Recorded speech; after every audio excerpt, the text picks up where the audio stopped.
Do you feel that ChatGPT sucks, that you're just spending way too much time to get like low quality outputs and that's causing you a lot of stress? Well, don't worry, right? Because it's not your fault and it's not the tool either. It's probably a mistake with your approach. But today, I'm going to be teaching you something called Factor, and that's going to be helping you get the best results that you can. My name is Arvindh, and I run AI4careergrowth.com. In this video, I'm going to be helping you help AI do its job using Factor. All right, so let's take a look. Factor is an initialism, meaning that the word is made up of letters, and each of the letters stand for something. And in this case, it's a framework you can use to write better prompts to get the kind of results that you want. F stands for function. Here, you're going to be telling the AI what is the function that you wish it to adopt. What is the role that you want it to take? Do you want it to be a comedian? Do you want it to be a school teacher? Do you want it to be a marketing head? What is it that you want it to behave as, right? That's the function bit. Then you are going to be talking about the audience. What is the audience that's going to be consuming this content? Who is this for? You want to give that sort of context because that's going to be really helping AI customize the kind of responses that it can give. And then the C is for context. Why is this job being done? If you can tell the LLM, whether it's ChatGPT, Claude, Gemini, whatever, if you can give it that sort of context, right, that background information, it would really, really help the AI make a more informed and nuanced sort of an output when all of this is coming together. Then we have T for task. What is the actual task that you want it to do? Once we finished FACT, then we want O, which is output. You want to explain the kind of output that you actually want from the LLM.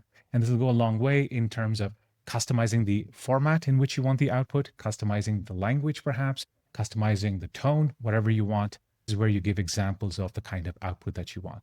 And finally, to make sure that everything is up to spec, you want to make sure that you give the rules. These are idly in bullet points. You say, you can do this, this, and this, but don't do this, then this. This really helps give a lot more context for the whole AI and make sure that you're getting the best kind of results possible. Now, this is all theory. These are all segments, but let's take a look at an example. All right, let's start building this prompt using the Factor framework. I prepared a scenario where I have an idea that I want to pitch at this meeting, but I want this AI's help to make it the best way. We're going to be using the Factor method. For F, we're going to be saying, what is the function? I want the AI to pretend to be a persuasive business consultant who's very good at pitching new ideas and selling them to leaders. For the audience, I mentioned who is the person that I want to consume this idea, this content. So I've mentioned a program manager and I've given some more information over there.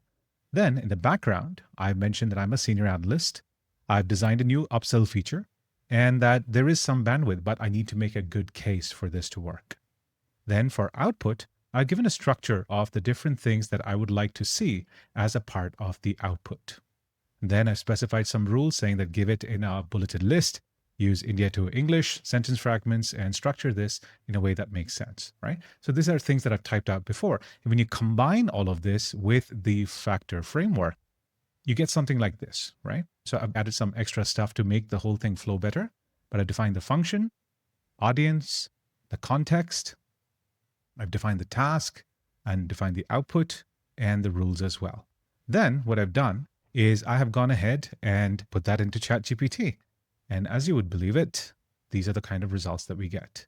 So we have idea, it's given me the pros, it's given me the cons, it's given some assumptions as well, and it's given two solutions, a full rollout and then a cost associated with it, controlled pilot and again costs, then it has a recommendation as well. And it is presenting some additional actions. As you can see, with a very simple tweak to our approach, we are able to get way better outputs from any LLM that we want to use.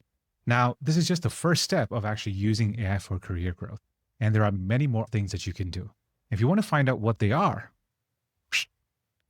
I want you to do one of these three things, okay? You can send this video to someone who will benefit. You can leave a like because apparently that helps the algorithm. But more importantly, I want you to leave a comment with a question of something that you would like me to teach you about how you can use AI for career growth. All right? Till next time, this is Arvindh from AI for Career Growth saying over and out.